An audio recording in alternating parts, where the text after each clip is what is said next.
We're here for a fucking reason, because we're a fucking good hockey team, and we're gonna come home with the cup here tonight. Benner, let's go.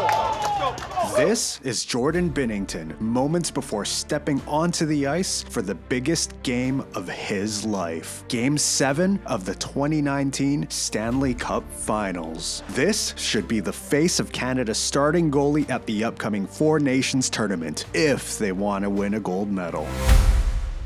Let me explain.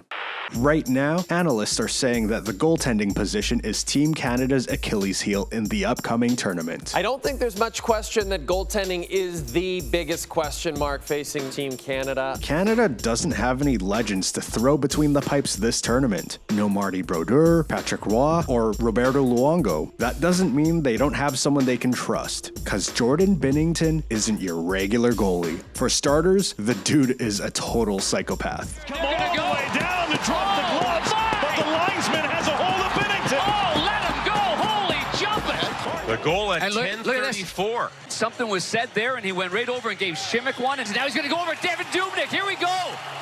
The last thing Canada needs is someone timid or nervous tending the twines. Fortunately, Binnington is the furthest thing from that. Everyone, you just gotta believe in yourself. He's as confident as they come, and he's cold-blooded when it matters the most. Do I look nervous? No. Where's your answer?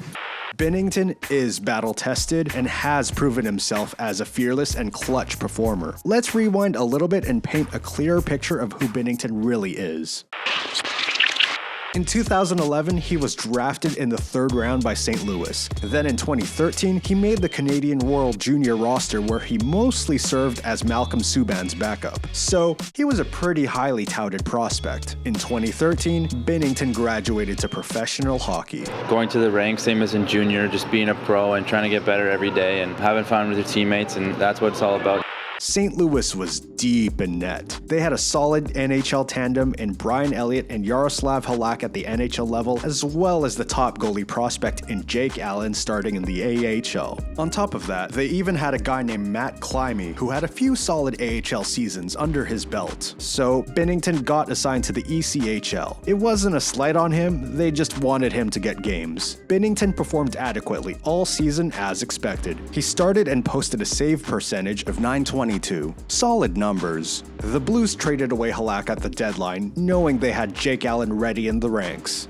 In 2014, the net was supposed to get tended by Elliott and Allen, but guess what? Brian Elliott goes down with injury, opening up a short-term NHL spot. Presumably at the time, the job was either going to go to Climie, the stopgap, or Binnington, who only had 1 game of AHL experience, but had way more potential. However, Doug Armstrong went in a different direction and signed the legendary Marty Brodeur to a contract to fill the gap. And Martin Brodeur makes 2 saves, and that's how he starts his career as a Blue.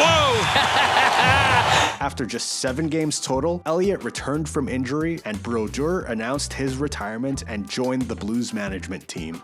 A couple years later, Binnington, who's done nothing but put up solid minor league stats playing in the Blues farm system, gets called to the office. St. Louis doesn't have an AHL team that season and decides that they are assigning Binnington back to the ECHL, a significant step in the wrong direction for a goalie fighting to break into the league. And who do they get to break the news? None other than Marty Brodeur, the big shot that stole Binnington's opportunity in 2014. And I was like, listen, Marty, I'm going to stop you right there. I'm not going. I was confident enough to be like, no, I know I'm better than that. I know I'm going to play somewhere. He refuses to go to the ECHL, which he had the right to do because he was no longer on his rookie contract. Binnington knew his worth and stood up for himself. He ended up getting loaned to the Bruins AHL team in Providence, where Binnington broke out, posting a .926 save percentage and a goals against average of .205, all-star numbers. The next season, the Blues got their farm team back in San Antonio and Binnington was given the starting job. His play actually improved from his previous season in Providence, and the Blues were off to their worst start in years. In fact, in early January, the Blues had the worst record in the NHL. That's when Binnington boldly texted his team's GM proclaiming, "I'm ready." By this point, Binnington was no longer a kid. He was a mature veteran ready for his shot. Armstrong called Binnington up to the NHL to back up Jake Allen. Then, on January 17th, 27th, 2019, Jordan Binnington got his first NHL start of his career. So what do you think Binnington does with this opportunity? He shuts him out. A shutout in his first start in the NHL for Jordan Binnington. How's that for seizing the opportunity? From there, the Blues went on a historic run, winning 30 of the team's last 40 games to push their way into the playoffs. Binnington led the way with a .927 save percentage and a .189 goals against average. If he played the whole year with those numbers, he's probably the Vezina winner. The Blues proceed to beat the Winnipeg Jets in the first round. Here's Morrissey. Morrissey, glove saved by Binnington. Then in round 2, Binnington puts up a clutch performance in Game 7 against the Dallas Stars, saving 29 of 30 shots to win 2-1 in double overtime. Wrap-around attempt. Binnington able to knock it aside. The Blues then beat the San Jose Sharks in the conference finals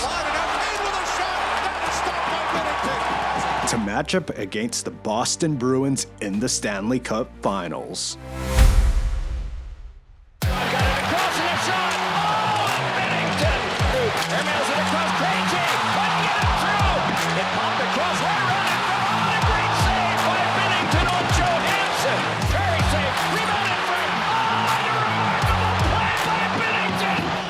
The glory belongs to the city of St. Louis.